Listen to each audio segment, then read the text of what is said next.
Bonsoir à tous. Je voudrais partager avec vous quelques observations sur un tweet que le président Guillaume Kibafori Soro, président du mouvement Génération et Peuple Solidaire, a récemment publié en réponse à un tweet du président de la République française, Emmanuel Macron. Je m'en voudrais de ne pas commenter ce duel de tweets parce qu'il pourrait avoir échappé à beaucoup d'Africains. Vous pouvez en retrouver une trace sur la page Twitter du président du mouvement Génération et Peuple Solidaire, Guillaume Kibafori Soro. Je vous salue et je vous invite à bien vouloir partager cette brève analyse d'un tweet et d'un contre-tweet. Il ne faut pas que cela ait échappé aux Africains, parce qu'il faut que vous voyez bien le ton de la lutte pour la liberté, tel qu'il s'impose partout en Afrique et dans les diasporas africaines contre les outrecuidances de l'ancienne puissance coloniale française, qui est aujourd'hui une puissance néocoloniale et qui n'a jamais été au fond décolonisée dans son esprit. Il y a eu un échange de tweets qui ne doit pas vous échapper. Bien sûr, je vous ai annoncé pour demain, vendredi 5 février, à 10 h, à l'heure de mon deuxième café, une conférence consacrée au hors-sujet politique affligeant de Jean Blonnet, un mal diplômé complice du traître Afi-N'Guessan en Côte d'Ivoire. Ça, c'est pour demain, à 10 h, à l'heure de mon deuxième café matinal. Donc, notez bien ce rendez-vous-là. Demain, vendredi 5 février, à 10 h, nous traitons du sujet suivant. 10 h, heure de Paris, 9 h, heure d'Abidjan, je pense. Le hors-sujet politique affligeant de Jean Blonnet, un mal diplômé complice du traître Pascal Afi-N'Guessan en Côte d'Ivoire.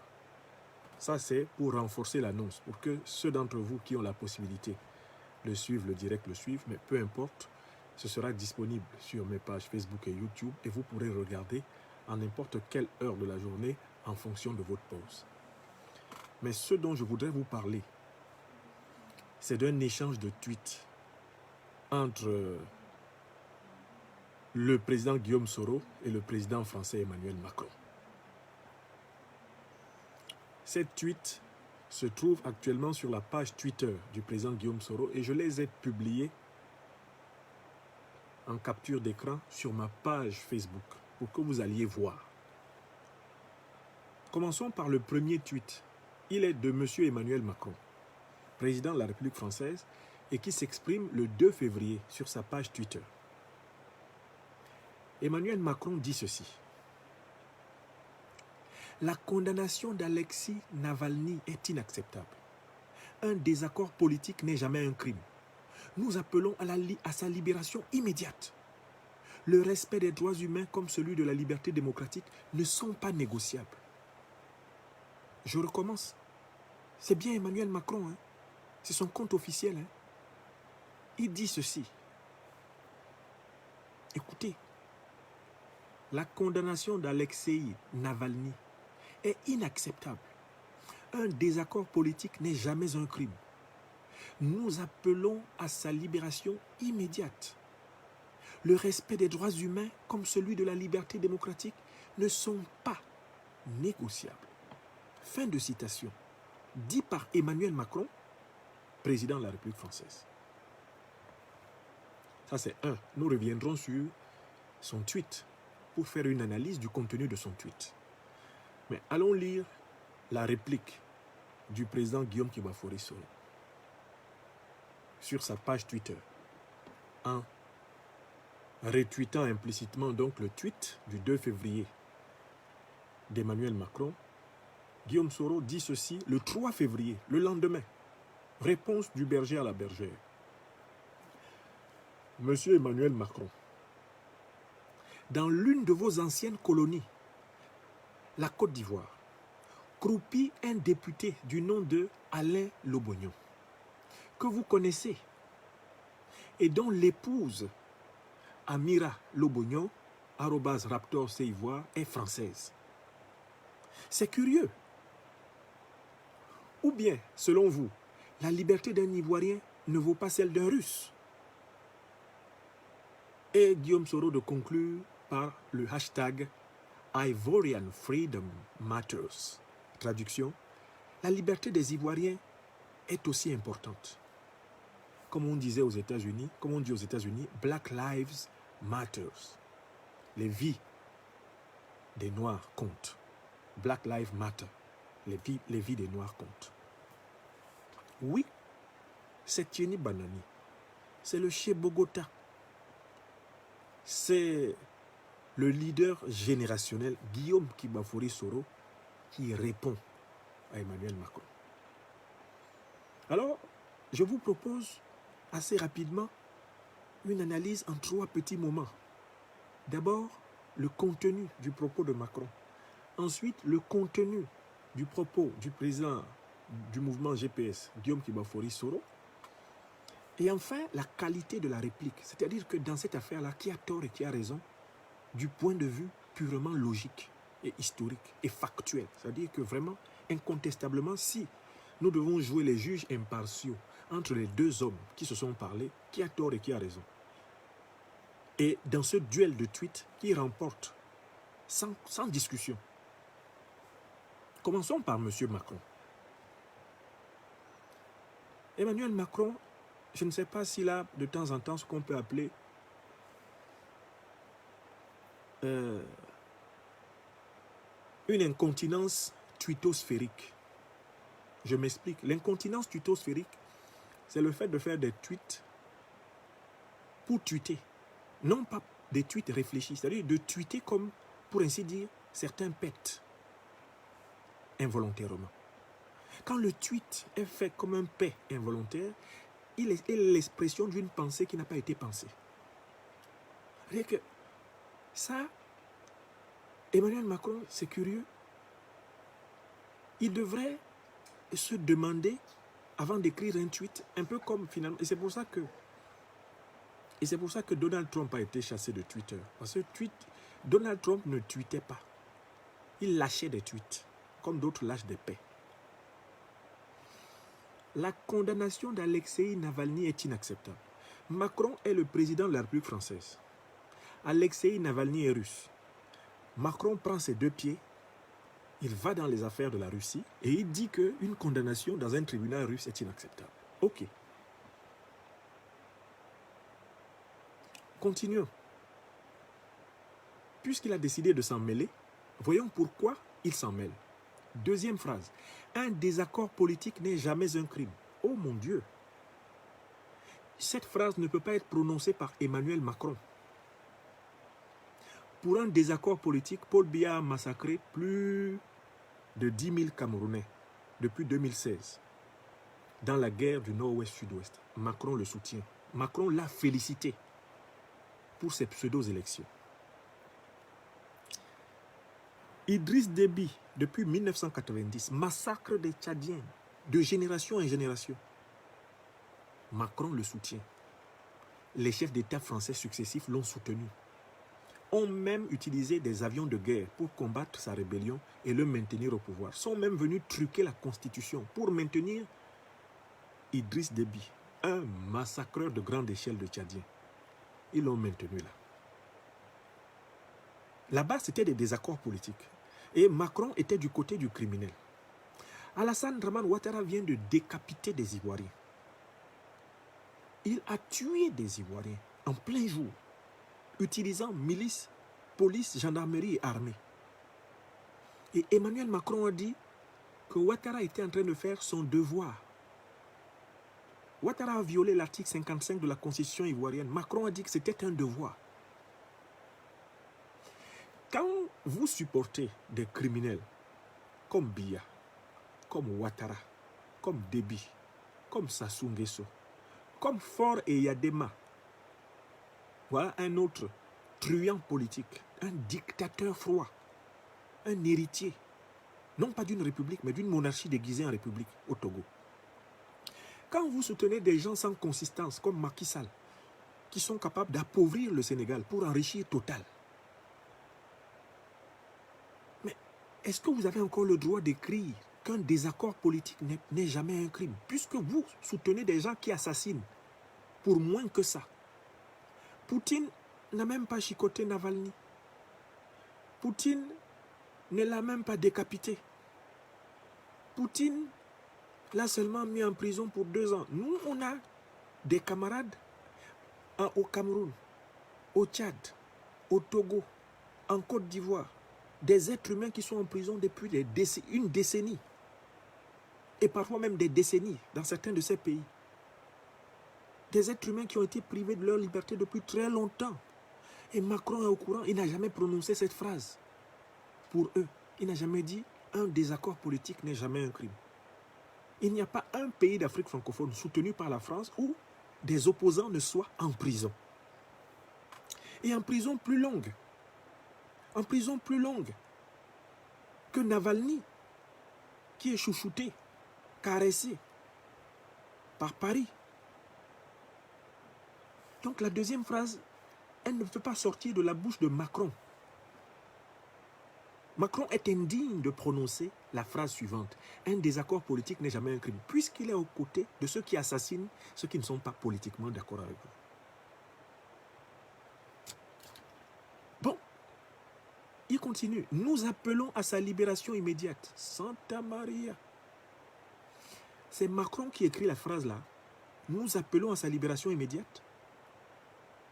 Les Mamadou Mota, les Mancho Bebixi, dans mon pays natal, les Ayouk Tabé, dans mon pays natal, le Cameroun, sont en prison. Des gens sont en prison, et beaucoup même de sans nom.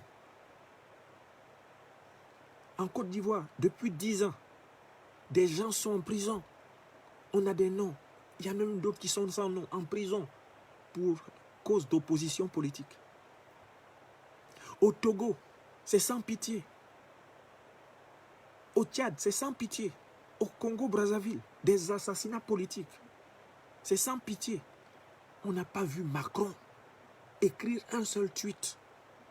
Et certains pourraient dire, mais en fait, Macron craint plus les chefs d'État corrompus de la France-Afrique qu'il ne craint Poutine, le chef de la 2e puissance mondiale. Je recommence ma question. Parce qu'on doit s'interroger sur l'état mental de Macron.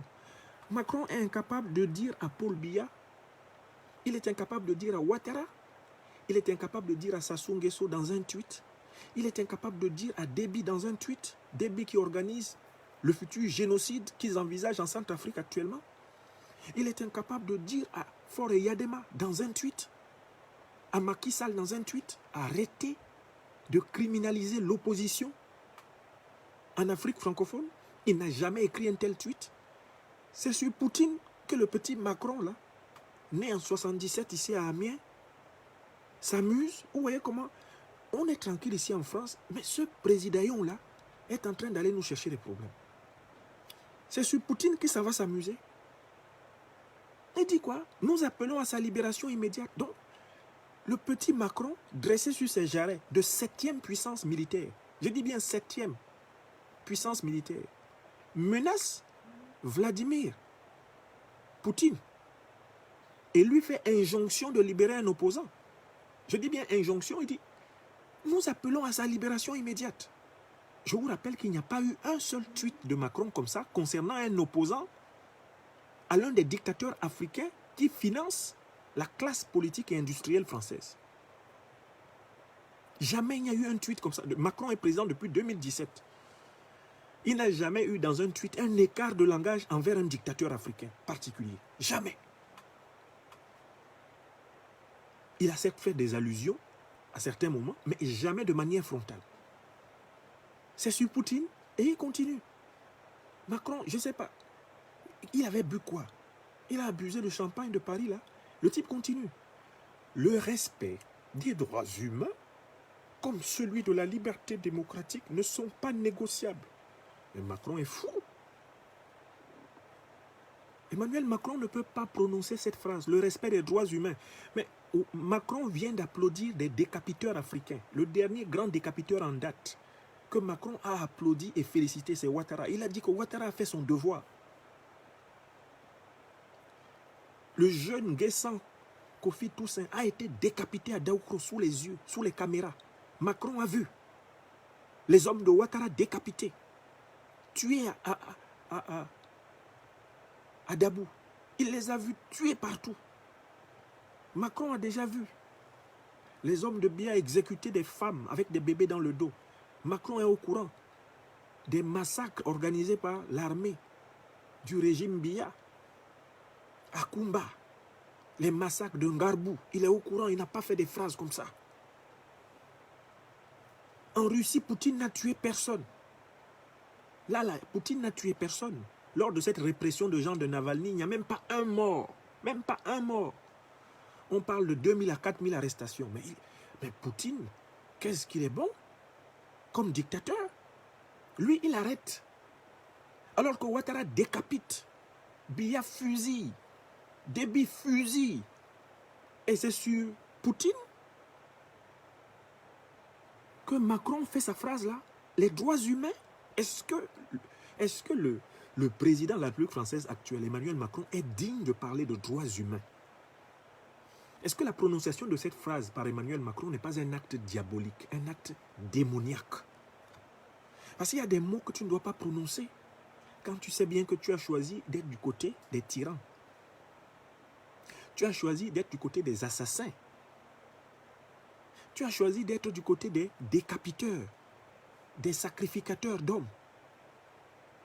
Et les hommes que je cite, ce sont des criminels de sang-froid et de longues années qui n'ont jamais demandé pardon pour quoi que ce soit.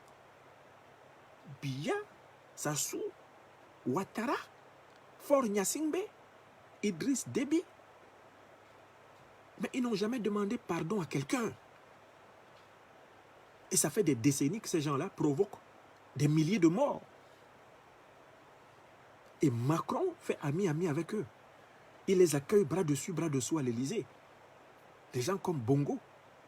Il les accueille, il les embrasse. Il les aime parce que ces gens organisent le pillage de l'Afrique francophone en faveur de l'élite politique corrompue de la France et des multinationales capitalistiques françaises. Donc, Emmanuel Macron est indigne de défendre les droits humains car il est associé aux pires violeurs des droits humains. Il a éborgné des gilets jaunes ici. Il a massacré les Français qui revendiquaient simplement l'égalité.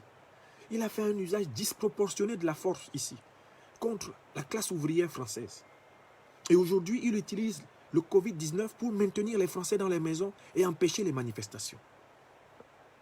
Oui, c'est un filou, Macron. C'est un filou, c'est le plus grand filou de la Ve République. On pensait que Chirac était très malin. On n'a rien vu. On pensait que Giscard était la plus grande des crapules. Alors que Giscard était juste un voleur de diamants. C'était un voleur à la petite semaine. Macron, c'est une crapule organisée. Une crapule organisée. On l'appelle le grand manipulateur. C'est l'homme des coups les plus bas contre la classe ouvrière, la classe moyenne française. Il est allé très loin. Et maintenant, il va sur son compte Twitter et il veut s'acheter une nouvelle conduite. Macron veut s'acheter une nouvelle conduite. Il écrit des phrases du genre « Le respect des droits humains comme celui de la liberté démocratique ne sont pas négociables. » Mais ça ne peut s'adresser qu'à des citoyens et citoyennes français qui ne connaissent pas la politique extérieure d'Emmanuel Macron et qui ne savent pas que Emmanuel Macron est associé aux pires assassins. Dès qu'on traverse la Méditerranée ou qu'on traverse la Manche, Macron est en association de malfaiteurs. C'est Sarkozy bis. Et c'est pour ça que Macron marche avec Sarkozy. Vous voyez comment Macron s'entend beaucoup avec Sarkozy? Mais parce qu'ils ont les mêmes méthodes. Macron, c'est le clone de Sarkozy. Quand Macron ne sera plus président, il finira sa vie au tribunal tous les jours comme Sarkozy. Parce qu'il confond en permanence la politique et les affaires. Le business et la politique, chez Macron, c'est pareil. Il n'a jamais quitté la banque Rothschild. Emmanuel Macron, que vous voyez, n'a jamais quitté la banque Rothschild. Il fait la politique des banquiers qui ont financé sa carrière. Regardez la gestion de la crise du Covid. Il parle. Jusqu'ici, il ne nous a toujours pas dit d'où est venu le Covid-19. Hein. Il ne nous a toujours pas dit la place des laboratoires français dans le scandale qui a rendu possible le Covid-19. Hein. Alors que nous, on sait que le laboratoire d'où est parti le Covid-19 en Chine est un laboratoire sino-français, franco-chinois. C'est-à-dire que l'État français est responsable de ce qui est en train d'arriver au monde, de la pandémie. Puisqu'en 2013, Jean-Yves Le Drian, c'est lui qui a ouvert un laboratoire chargé de fabriquer des virus. Fabriquer des virus pour voir ce qu'on devrait faire si jamais on est attaqué par ces virus. Regardez-moi un plan comme ça. C'est ce qu'on appelle le laboratoire P4. Il n'est pas capable d'expliquer ça. Il n'est pas capable de nous expliquer pourquoi, bizarrement, toutes les autres puissances réussissent à produire le vaccin sur fonds publics grâce à leur industrie publique de recherche. Et c'est seulement nous, ici en France, qui devons avoir le vaccin de Pfizer. Mais ça c'est un business plan extraordinaire. Pourquoi on n'a pas le droit de penser qu'ils nous ont laissé infecter volontiers par le Covid-19 pour que leurs camarades de Pfizer, avec lesquels ils sont en relation de business, gagnent le jackpot du marché. Parce que vraiment, plus riche actuellement que les laboratoires de fabrication de vaccins, tu meurs. Aujourd'hui en France, il y a une guerre médiatique, politico-commerciale entre les médecins et les pharmaciens. Vous savez pourquoi? Pour savoir qui aura la priorité pour vacciner. Parce que chaque vaccination rapporte. Vous vous rendez compte du business énorme que ce Covid-là représente pour certains? Et puis sur le plan commercial, allez voir les restrictions que Macron a mises en place. Toutes les restrictions qu'il met en place profitent essentiellement aux gros milliardaires qui ont financé sa carrière politique. Il fait fermer tel commerce, il favorise telle grande surface. Et quand tu grattes, tu trouves ses amis personnels derrière les grandes surfaces favorisées. C'est-à-dire que c'est un escroc de la pire espèce qui est à la tête de la République française. Ce n'est pas... C'est-à-dire qu'il n'a même pas d'égard pour ce qu'on appelle la République dans ses choix. C'est lui qui se lève pour donner des cours, des leçons de quoi là? Il a dit quoi? Le respect des droits humains comme celui de la liberté démocratique ne sont pas négociés. Mais je viens de lire ça, mon sang n'a fait qu'un tour. Je dis, mais dis donc, il devient fou, Macron. Il devient fou. Il va en Côte d'Ivoire soutenir Bouygues, à qui Ouattara donne le marché du métro d'Abidjan en le surtaxant à pratiquement 1100 milliards de francs CFA. Alors que le même marché avait été calculé pour 100 milliards, 200 milliards de francs CFA maximum. Macron organise le pillage des économies d'Afrique francophone avec ses amis. La bande là, les Bouygues, les Bolloré, les Fakouri, les Total. Il organise ça en plein jour. Maintenant, l'information économique n'est plus cachée. Si vous cherchez, vous trouvez. Ce type-là n'a pas le droit de parler des droits humains, car il est le pire président de la 5e République française. On pensait que Nicolas Sarkozy était le pire. Macron a battu les records. Parce que lui, il ne fait que du commerce. Il n'a jamais quitté la banque Rothschild. Je vous le dis. Tout est business chez lui. Et c'est sous lui que la France est devenue pratiquement première puissance vendeuse d'armes d'Europe. C'est incroyable. Il a multiplié le chiffre des ventes d'armes de la France par 5. La France gagnait 4 milliards d'euros par an en vendant des armes. Avec Macron et Le Drian, il a passé à 20 milliards d'euros par an. Et ils vendent à qui? Au pire dictateur. Et Macron s'est permis de dire, nous continuerons de vendre les armes à l'Égypte, à l'Arabie Saoudite, parce que refuser de leur vendre serait contre-productif. Or, c'est l'Arabie Saoudite qui finance, vous le savez bien, l'État islamique. Que ce soit l'État islamique en Afrique ou l'État islamique d'Irak. Le grand parrain, c'est l'Arabie Saoudite. Et Macron leur vend les armes. Ce sont ses principaux clients. Abdel Fattah al-Sisi à la tête de l'Égypte, c'est un dictateur froid, méchant. Lui, il tue. On n'a jamais vu un tweet de Macron sur Abdel Fattah. C'est sur Poutine que Macron a le courage de faire des tweets. Vous voyez comment les gens cherchent des problèmes? On est tranquille ici en France. Ce type-là, ça va nous chercher des problèmes avec la Russie. Vous voyez? Jupiter rend fou celui qu'il veut perdre. Mais ce monsieur est complètement fou. Qui lui a dit de parler encore de... Hein? Dites à M. Macron d'enlever le mot droit humain, liberté démocratique. Qu'il enlève ça de sa bouche. Ces mots ont perdu leur valeur dans sa bouche. Dit par lui, ces mots ne veulent rien dire. Donc voilà mon analyse de l'affaire. Bon, il se mêle donc de la question russe. Et vous voyez très bien que derrière tout cela, c'est la colère. Parce que la Russie est dans son précaré. La Russie est à Bangui. Et l'armée française ne peut plus faire ce qu'elle faisait avant à Bangui. Sa piscine, qui était le Centrafrique, est devenue piquante. Il y a des crocodiles dedans. Quand ils plongent dans la piscine, ils trouvent des caïmans. Ils ressortent. Bangui, l'ancienne piscine de la France-Afrique, où Giscard pouvait venir, il prend la femme du président, il couche avec, et bon, il vole les diamants, il fait ce qu'il veut. La piscine de la France-Afrique, c'est devenu un lac à caïmans. C'est devenu comme le lac de Yamoussoukro. Et que maintenant, quand les gens de Macron sont à Bangui, ils vérifient à gauche et à droite parce que Poutine a décidé de leur donner une leçon. Toute cette colère de Macron-là, c'est en réalité parce qu'il prétend que Poutine a mis les pieds dans sa maison. Et lui, le petit Macron, là, né à Amiens ici, après nous, prétend que le Centrafrique lui appartient.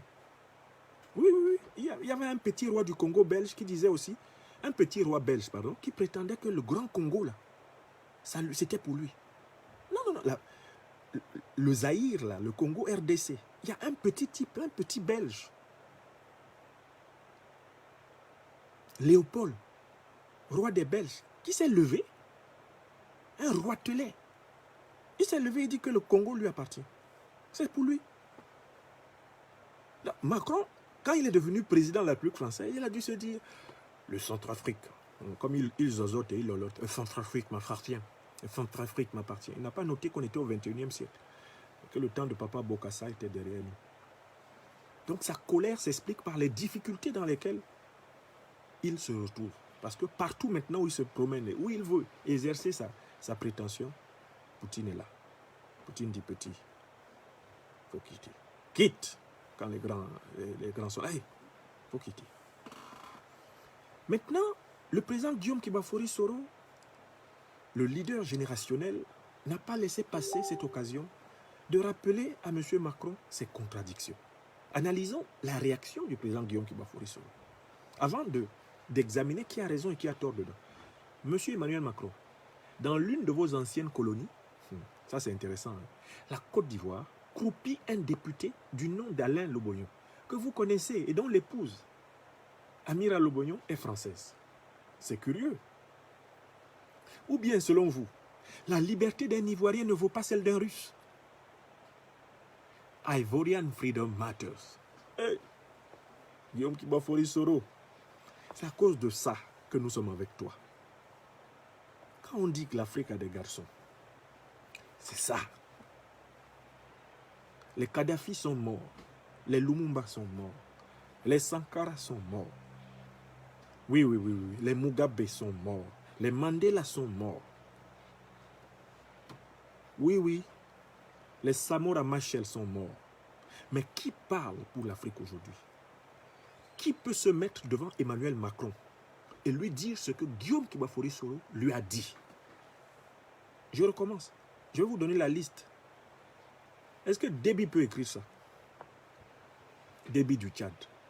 Est-ce que Macky Sall, le rampant, le reptilien du Sénégal, peut écrire ce tweet? Non. Est-ce qu'Alassane Draman Ouattara, le bélan qui est à la tête du troupeau de moutons qu'il appelle RHDP, peut écrire ça? Est-ce que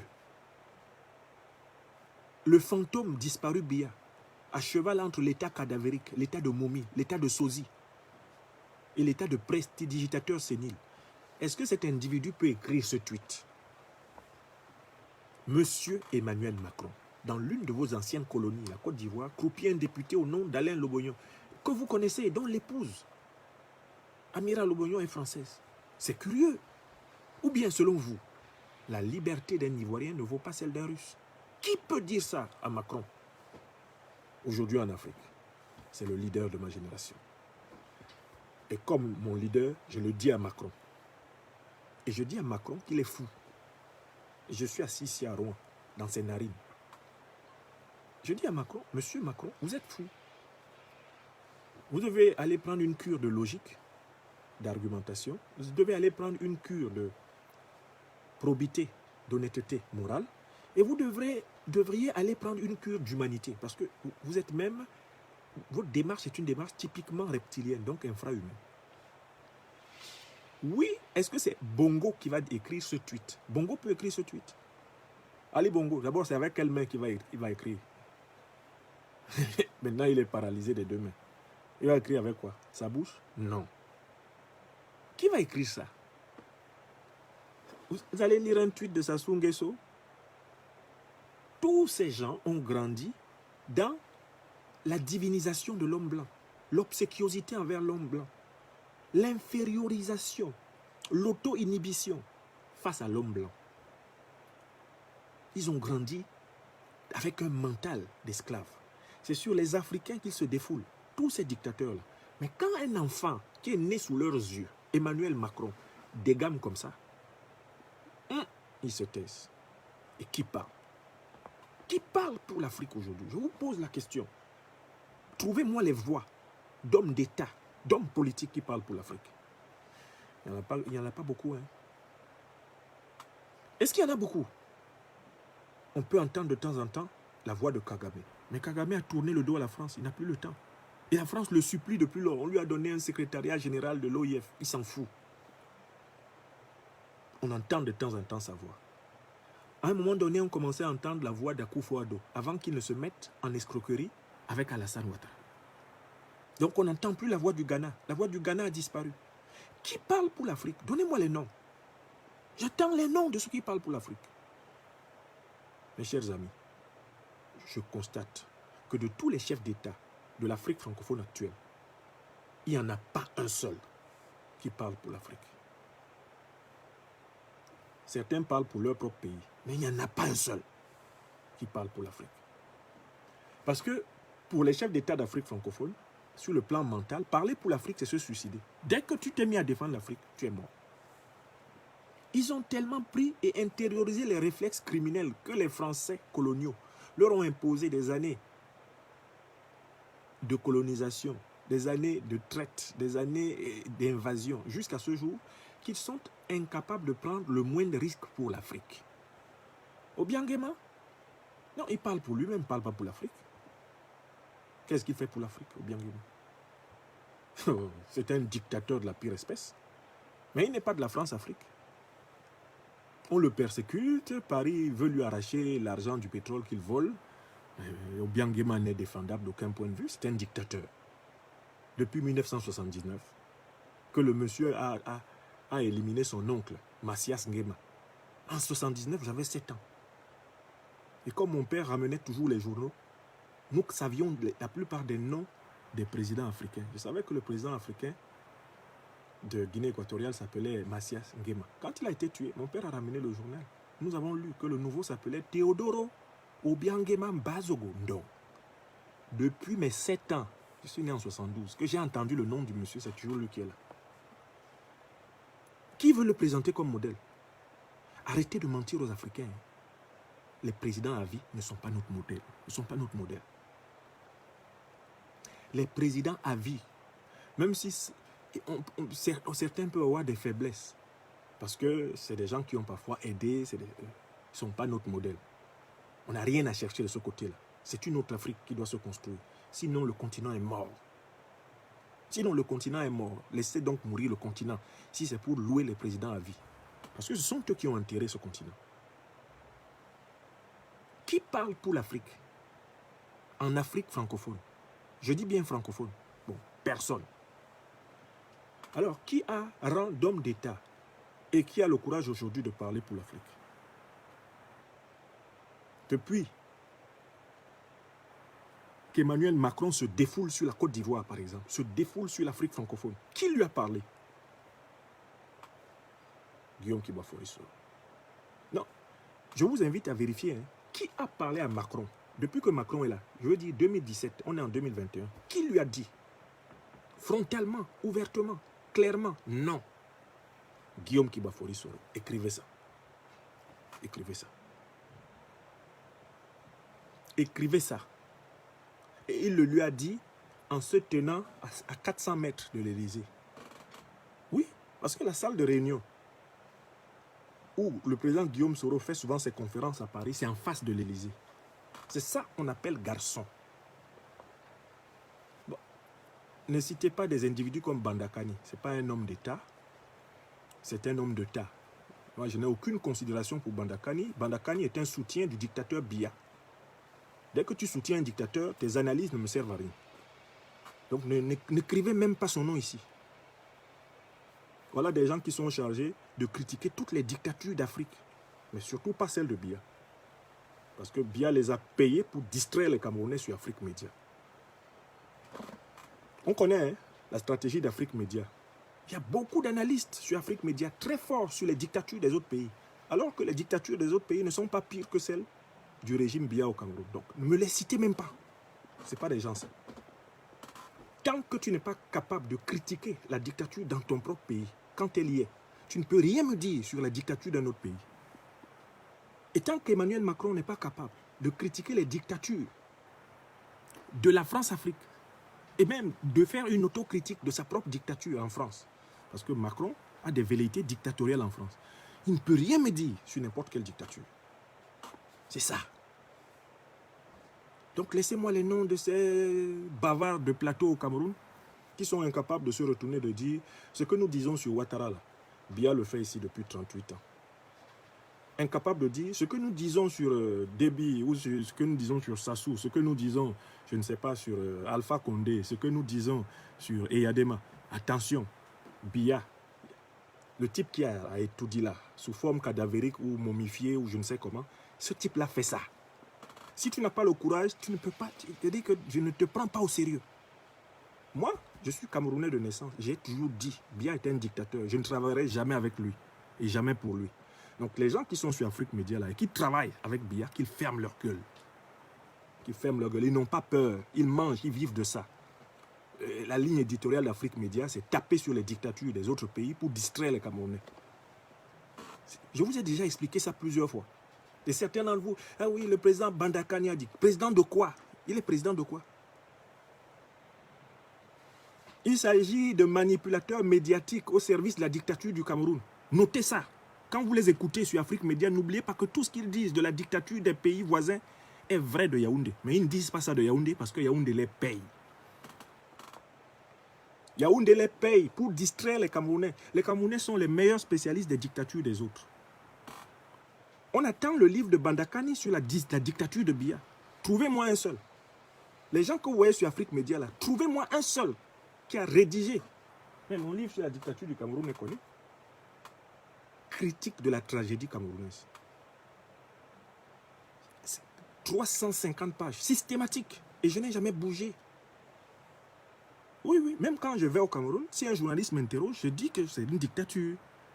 Et que je ne suis pas d'accord. Allez vérifier mes interviews au Cameroun. Dire ça, c'est le minimum des services qu'on doit rendre à notre peuple. Aux peuples africains, il faut leur dire la vérité. Les gens disent non, ils ont peur, c'est faux. Au Cameroun, on peut critiquer le régime Biya. On peut tout à fait critiquer le régime Biya et dormir chez soi. Non, ils sont chargés de distraire les Camerounais. Donc ne me les citez même pas. Qui parle pour l'Afrique? Ce n'est pas eux, les imposteurs. Pour parler pour l'Afrique, il faut une double cohérence. Il faut une autocritique et aussi la critique de l'autre. Il faut cette double cohérence-là. Tu critiques la dictature chez toi, quand il y a lieu, comme ça tu es digne de la critiquer chez les autres. Oui, oui, oui, oui, oui. Donc, sortez de la mystification. Hein. Arrêtez d'écouter des gens qui vont vous présenter au Biangema comme étant un bon président, mais ils vont s'attaquer à Ouattara. C'est ça quel sens? Ils vont vous présenter Idriss Déby comme étant un bon président, mais ils vont taper sur Eyadema. Ils vont vous présenter Biya comme étant un bon président, mais ils vont taper sur Bongo. Et vous croyez aussi, vous suivez. Eh mon peuple, est-ce que quelqu'un peut dire que Biya que Bongo est un dictateur et puis laisser Biya derrière? Je recommence. Hein. Est-ce que quelqu'un peut dire que Ouattara est un dictateur et puis laisser Biya derrière? Est-ce que quelqu'un peut dire que Déby est un dictateur et puis laisser Biya derrière? Quelqu'un peut attaquer Yadema et laisser Biya derrière, mais pourtant c'est la ligne directrice d'Afrique Média. Quand moi je vais sur Afrique Média, je suis comme un loup dans la bergerie. Les gens me surveillent, les journalistes et puis les contradicteurs me surveillent comme on surveille le lait sur le feu. Parce que moi je frappe tous les dictateurs. Et ça tombe sur Biya au moment où le journaliste qui attend le moins. On m'invite, on dit alors on va taper du Ouattara ce soir. Ouattara a fait ça, oui. Taper du Ouattara, ça c'est, je suis un professionnel là-dessus. Parce que Ouattara, je connais tous ses points faibles, par cœur. Mais je connais aussi tous les points faibles de Biya, par cœur. Donc pendant que je tape du Ouattara là, sur Afrique Média, je me retourne comme ça. Je mets sur Biya, oui, tu entends. Non, c'est pas le sujet. Professeur, c'est pas le sujet ce soir. Il dit, bon, c'est pas le sujet. Tant que vous m'invitez ici, vous ne saurez pas à quel moment je vais me retourner.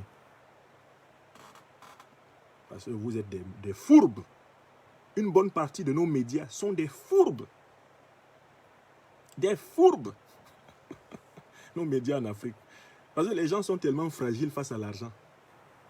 Donc ils ont trouvé un business. Hein, parler des problèmes dans les pays des autres. Et cacher le problème qu'il y a dans leur propre pays.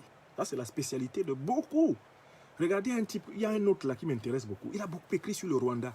Un Camerounais là, Charles Onana. Onana, non, il est intarissable sur la crise rwandaise. Si tu le branches sur le Rwanda, la RDC, Onana peut te parler pendant 3 mois. Onana, merde. Tu as l'impression que ce gars est né avec un ADN rwandais. Il connaît l'affaire là. Onana. Mais branche-le sur le Cameroun. Sa bouche commence à être lourde. Ses phrases viennent lentement. Pourquoi? Parce qu'il est partisan de la dictature du Cameroun. Voilà un autre qui vous trompe. Charles Onana. Je vois, il y a des médias où on l'invite. Onana. Onana. Santa Maria. Onana. Il faut commencer par Yaoundé avant de venir me parler. Kémy Séba est un activiste, est un militant panafricaniste. Il parle pour l'Afrique. Mais je parle des hommes d'État. Je suis en train de vous parler des hommes d'État. Mon frère Kémy Séba fait son travail d'activiste, de militant de la conscience panafricaine. Le débat n'est pas là-bas. Et Kémy Séba critique toutes les dictatures, à ce que je sache. Il n'a pas de dictature amie. Voilà. Mais les gens que vous voulez me citer là, les gens que je vois sur Afrique Média là, laissez-les là-bas. On se connaît bien. C'est pour ça que quand je viens à Afrique Média, il faut constater. Hein. Oui, quand j'arrive là-bas, panique à bord. Vous voyez que le journaliste qui est sur le plateau, il veille à tout faire pour que je sois cadré sur le sujet étranger qu'on doit évoquer. On ne m'invite jamais quand il faut parler du Cameroun. Hein. La Côte d'Ivoire. Professeur, vous avez du temps? C'est pour ça que je n'aime pas aller là-bas. Parce que je sais qu'ils veulent toujours m'inviter que pour parler d'autre chose que le Cameroun. Oh, moi, une chaîne qui est basée à Yaoundé, mais parlons du Cameroun. Ils n'aiment pas ça. Ils n'aiment pas ça. Les gens qui sont, leurs chaînes sont logées à Yaoundé. Non, on ne parle pas trop du Cameroun. Si on veut parler du Cameroun, bon, on va parler de la CAN, les matchs. Ah oui, telle équipe a mieux joué, d'accord. Mais si on se met à dire, Paul Biya est où? Professeur, c'est pas le sujet. C'est pas le sujet. Oui, Patrick Sapak. Regardez des individus comme ça. Ils sont nourris au lait de la tromperie. C'est des trompeurs. On a donc Yami Faye, comme on dit chez nous à Douala. On a donc Yami Faye. C'est des trompeurs. Écoutez-les d'une oreille. Je reviens à mon sujet principal. Parce que c'est quand j'ai vu des gens en train d'écrire Bandakani et tout ça, je dis non. Il faut que j'avertisse les gens. Il ne faut pas que vous vous laissiez emballer. Ce sont des médias du dictateur Biya. Ils sont là-bas, Vision 4 Afrique Média. C'est pour Biya. Hein. C'est des médias privés de Biya. C'est lui qui contrôle ça. Bon, c'est son régime qui contrôle ça. Parce que lui-même, son coefficient mental est presque nul actuellement. Et donc, Guillaume Soro dit Monsieur Emmanuel Macron. Il n'a pas dit Monsieur le Président, hein, parce que Emmanuel Macron s'exprime sur son compte Twitter en tant qu'Emmanuel Macron. Donc, le président Guillaume Soro lui répond en tant que Monsieur. Monsieur Emmanuel Macron, dans l'une de vos anciennes colonies, ça c'est intéressant. Guillaume Soro rappelle à Emmanuel Macron que lui, Macron, n'est pas encore débarrassé de ses réflexes coloniaux envers la Côte d'Ivoire. Parce que sa manière d'avoir appuyé le massacre des Ivoiriens était un comportement typiquement colonial, puisque la France coloniale massacra les Ivoiriens, à l'instar de la révolte des abbés, qui fut écrasée dans le sang en 1910, 1916, à l'instar des événements de novembre 2004, où l'armée française exécuta froidement au pied de l'hôtel Ivoire plus de 60 Ivoiriens. Donc Guillaume Soro dit, bon, il faudrait que je vous rafraîchisse un peu la mémoire, M. Macron. Dans l'une de vos anciennes colonies, c'est-à-dire dans un pays où votre responsabilité politique est engagée, puisque vous êtes complice du pouvoir, croupit un député du nom d'Alain Lobognon, que vous connaissez et dont l'épouse est française. Attention, l'épouse est française. Ça veut dire que Emmanuel Macron est capable de défendre un Russe qui n'est même pas français, qui n'a même pas une épouse française. Mais il est incapable de défendre un Africain qui a une épouse française. Mais il y a un problème là. Il y a un problème. Navalny n'a pas de femme française. Navalny n'est pas français même par adoption. Navalny n'a pas la double nationalité. Macron le défend. Alain Michel Lobognon est époux de citoyenne française. Par là, il est résident français. Et par là, il devrait bénéficier, a priori, du soutien du président français pour la détention arbitraire dont il est victime. Et là, silence du président français. Guillaume Soro souligne la contradiction. Donc, un Russe est plus important qu'un Français d'Afrique. Et Guillaume Soro continue. C'est curieux. C'est curieux. C'est curieux, ça veut dire, attention, quand c'est flou, c'est qu'il y a un loup. Ou bien, selon vous, la liberté d'un Ivoirien ne vaut pas celle d'un Russe. Oui, franchement, quelle est la différence entre un Ivoirien et un Russe? D'abord, à la base, il n'y a pas de différence entre eux parce qu'ils sont tous des êtres humains. Mais quand vous regardez un Ivoirien et puis vous regardez un Russe en général, quel est le trait au niveau de leur apparence qui va souvent consacrer la première différence, celle qui saute aux yeux? Eh bien, la plupart des Russes, la quasi-totalité des Russes sont blancs et la plupart des Ivoiriens, la quasi-totalité des Ivoiriens sont noirs. Ah, Guillaume Soro. Guillaume Soro utilise ici l'argument de La Fontaine qui dit « Selon que vous êtes blanc ou noir, riche ou pauvre, les jugements de la cour vous feront coupable ou alors innocent. » Oui, c'est cette idée-là. Donc en fait, quand tu es noir, et même si tu es français, comme c'est le cas de l'épouse d'Alain Lobognon, tu comptes moins qu'un blanc non français. Je recommence. Et puis, il faut que vous notiez ça. C'est ce que le président Guillaume Soro a dit. Et puis, il n'a pas dit ça en cachette. C'est sur sa page Facebook, Twitter. Quand tu es blanc, même si tu n'es pas français, Macron est pressé pour te soutenir et te défendre contre la dictature. Alors que quand tu es noir, même quand tu es français, Macron n'est pas pressé de te défendre. Donc, en fait, qu'est-ce que ça nous permet de déduire? Si la liberté d'un Ivoirien ne vaut pas celle d'un Russe, Emmanuel Macron est pour la démocratie raciale. Emmanuel Macron est un défenseur de l'apartheid. D'ailleurs, ces derniers temps en France, il passe son temps à manger avec les leaders d'extrême droite. Tout le monde voit Macron qui est en train de se droitiser radicalement parce qu'il veut gagner l'élection présidentielle de 2022 en siphonnant les voix de la droite et les voix de l'extrême droite. Il s'est mis à manger avec la famille Le Pen à l'Élysée, à faire ami-ami avec Marion Maréchal Le Pen. Cet individu révèle le fond de sa pensée. Il n'a jamais considéré que le nègre mérite de vivre dans un état de droit. Et c'est ce que le président Guillaume Soro nous dit. Si la liberté d'un Ivoirien ne vaut pas celle d'un Russe, donc l'Ivoirien est un sous-homme. Et le Russe est un surhomme, du point de vue de Macron. Par conséquent, Macron est un raciste. C'est le racisme de Macron qui vient d'être crûment démontré par cette contre-attaque du président Guillaume Kibaforet Soro. Nous pouvons conclure. Concluons cette affaire. Qui a raison? Et qui a tort? Mais nous constatons que au Gabon, au Congo, Brazzaville, au Tchad, au Cameroun, en Côte d'Ivoire, au Togo, en Guinée, au Sénégal, on peut piétiner les droits des opposants. Au Niger, on peut piétiner les droits des opposants tranquillement. Au Bénin, avec Talon, qui est en train de devenir complètement fou. On peut piétiner les droits des opposants. Macron trouve que c'est normal. Ce sont des nègres. Ne vendait-on pas comme chocolat dans ce pays des têtes de nègres?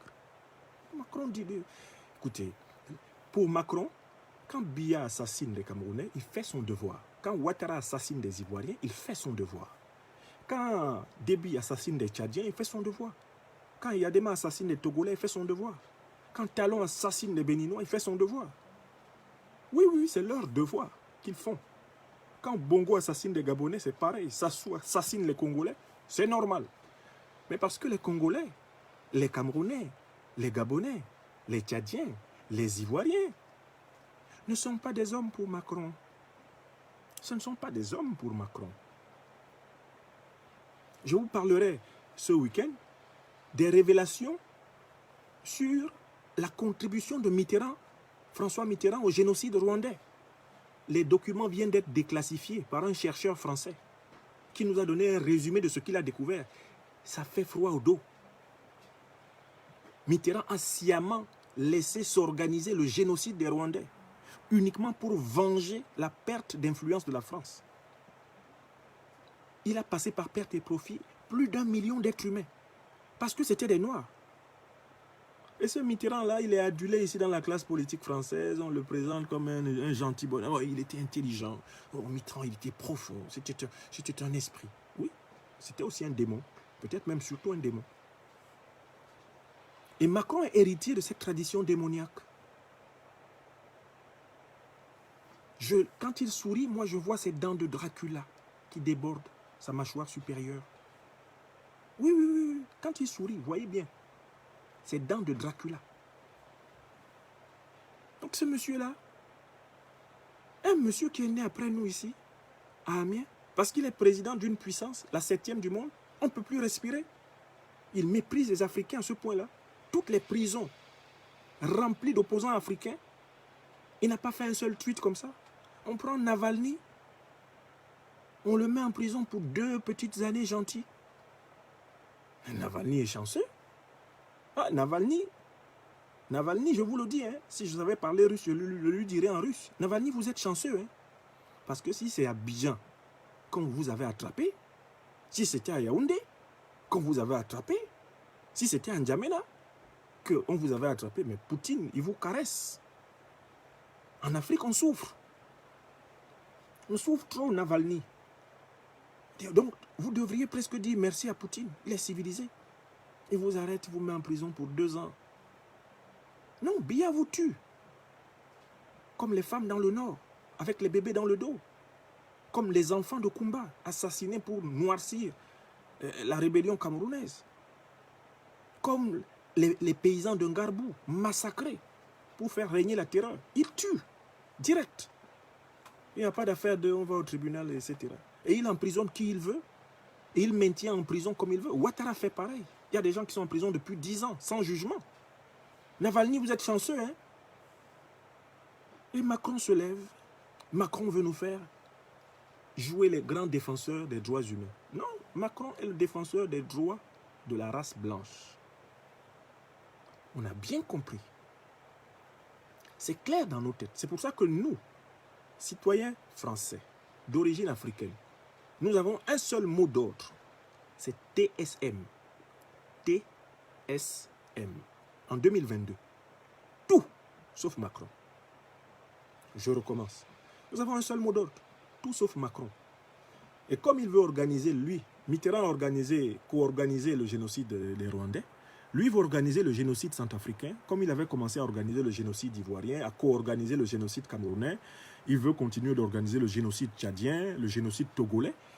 Macron veut vraiment organiser des tas de génocides pour renforcer la puissance néocoloniale française dans le 21e siècle. Eh bien, nous disons ceci, et c'est très clair. Nous mobilisons massivement les Afro-Français ou les Franco-Africains contre Macron.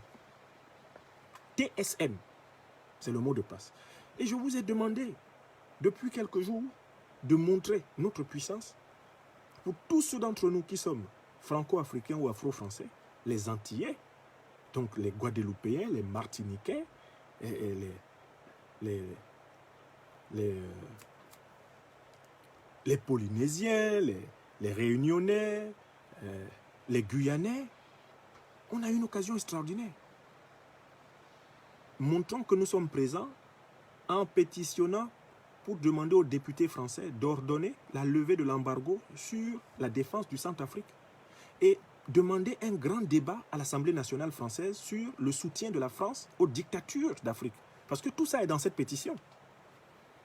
Franco-africains de toutes origines, Français véritablement épris de liberté, quelles que soient vos origines, votre couleur, c'est une cause universelle. C'est la vraie solution à la pression migratoire sur la France se trouve dans l'état de droit et la démocratie en Afrique. Si les États africains deviennent capables de satisfaire les besoins sociaux, économiques, culturels et politiques de leurs citoyens, la pression migratoire sur l'Europe va disparaître. Elle va disparaître. Donc expliquons cela au peuple français, expliquons cela aux députés français et montrons-leur que sur le continent africain, le niveau de conscience est tellement élevé. On sait tellement ce qui se passe que maintenant nous pouvons l'expliquer fluidement à nos peuples à travers la révolution des réseaux sociaux. Je voudrais saluer le président Guillaume Kibafori Soro, le leader de notre mouvement Génération et Peuple Solidaire, pour avoir accepté une fois de plus de porter la voix de l'Afrique à une époque où l'Afrique est orpheline. Les hommes d'État d'Afrique francophone qui parlent pour l'Afrique sont rares. On ne les compte même pas dans tous les doigts d'une seule main. Les hommes d'État d'Afrique francophone qui parlent pour l'Afrique. Dans des conditions d'exil politique, dans des conditions de persécution politique, d'ostracisme politique, Guillaume Soro qui a été explicitement et ouvertement menacé, au mépris même de l'état de droit français, par Emmanuel Macron, uniquement parce qu'il critiquait la dictature de Côte d'Ivoire à partir du sol français. Guillaume Soro a encore l'énergie, le courage de la vérité, que les Grecs appelaient la parésia. Et il dit à Emmanuel Macron, vous avez une conception curieuse, parce qu'on sent très bien que la liberté d'un Ivoirien ne vaut pas celle d'un Russe pour vous. C'est-à-dire, on sent très bien que vous êtes un raciste, un néocolon, et donc un personnage abject. Raison pour laquelle nous concluons et insistons. TSM, tout sauf Macron. TSM, tout sauf Macron. Et puis, il faut qu'ils sachent tout ça.